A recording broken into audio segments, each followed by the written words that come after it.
Manifeste de l'Union communiste libertaire, adopté lors du congrès du 8 au 10 juin 2019. Partie 4. Un moteur, la lutte des classes. La lutte des classes est au cœur de notre combat révolutionnaire. Elle est à la fois porteuse de transformations partielles, opposée à la logique et aux intérêts des dominants, et d'une rupture révolutionnaire posant les bases d'une société nouvelle. Nous affirmons que la société en classe sociale antagoniste demeure le fait majeur du capitalisme moderne. Le capitalisme a connu de profondes mutations. Il n'a cessé et il ne cessera de se transformer, à travers un cycle de crise et d'expansion. Mais il n'en repose pas moins, d'abord et toujours, sur des rapports de domination, dirigeants-dirigés, avec leurs corollaires, l'exploitation des travailleuses et travailleurs manuels ou intellectuels par les classes dirigeantes. Une conception moderne du prolétariat.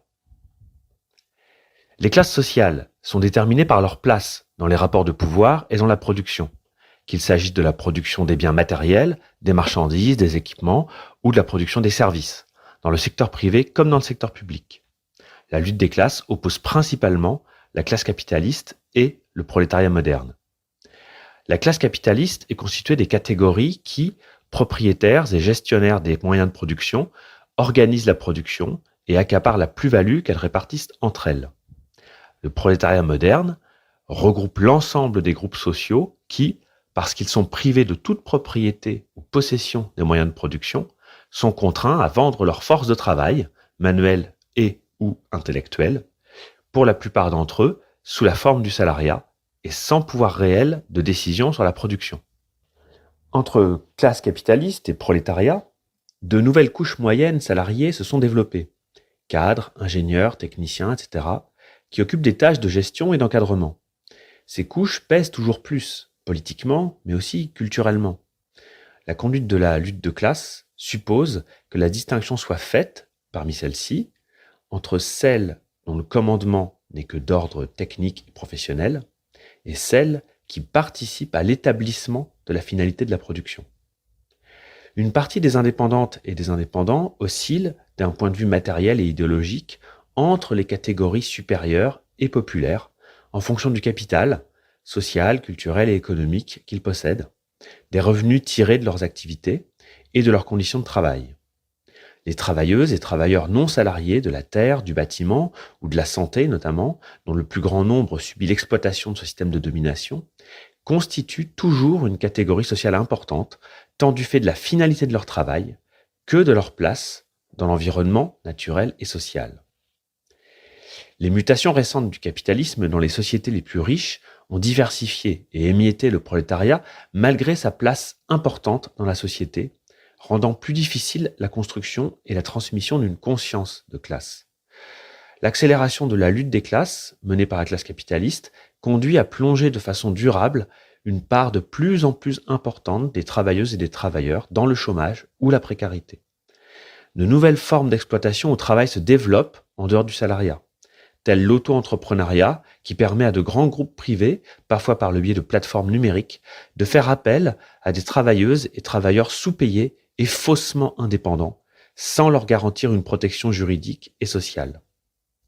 Le recours à la sous-traitance, qui caractérise le capitalisme actuel, avec parfois plusieurs échelons de sous-traitance, dilue les responsabilités patronales et divise d'autant plus le prolétariat entre les sous-traitants et celles et ceux disposant d'un statut.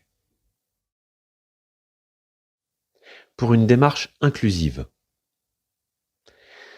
Malgré des conditions et vécus communs, le prolétariat n'est pas une classe sociale uniforme. Il est traversé par d'autres systèmes de domination qui le subdivisent en groupes sociaux distincts. Les conditions de travail, la rémunération ou encore les possibilités de trouver un emploi dépendent de la qualification, mais aussi du sexe, du genre, du handicap, de la couleur de peau, des capacités, de la ou des langues parlées, de l'origine, de l'orientation sexuelle, de la nationalité, de la religion réelle ou supposée. Les femmes, les personnes LGBTI et les personnes racisées subissent généralement une exploitation accrue et multiforme. Le capitalisme instrumentalise ces divisions pour mettre en concurrence ces différentes fractions du prolétariat. Les combats pour l'égalité professionnelle entre hommes et femmes, contre les discriminations racistes ou LGBTI-phobes au travail, ou encore pour les droits des travailleurs et des travailleuses sans papier, font donc partie intégrante de la lutte des classes. De même, les personnes souffrant de handicap se retrouvent particulièrement discriminées et marginalisées. Leurs besoins spécifiques sont ignorés par le capitalisme et les institutions normatives qui les considèrent comme des coûts supplémentaires, rendant difficile, voire impossible, leur intégration pleine et entière dans la société. C'est pourquoi nous soutenons leur lutte pour l'égalité des droits et des conditions de vie.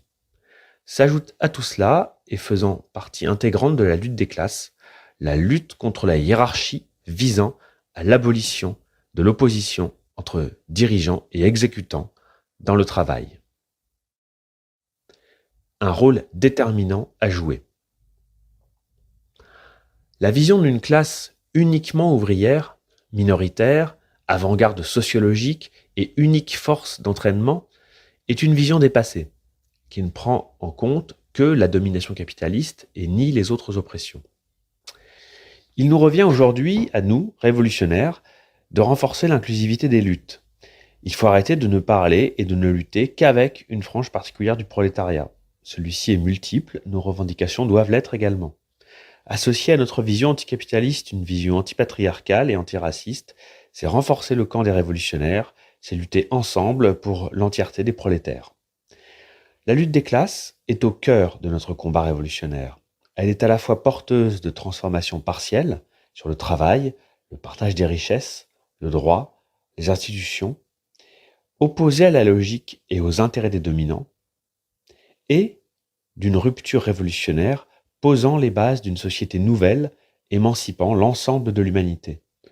Le prolétariat, du fait de sa place dans les rapports de domination et de production, aura un rôle central à jouer dans la rupture avec le capitalisme et l'instauration de l'autogestion.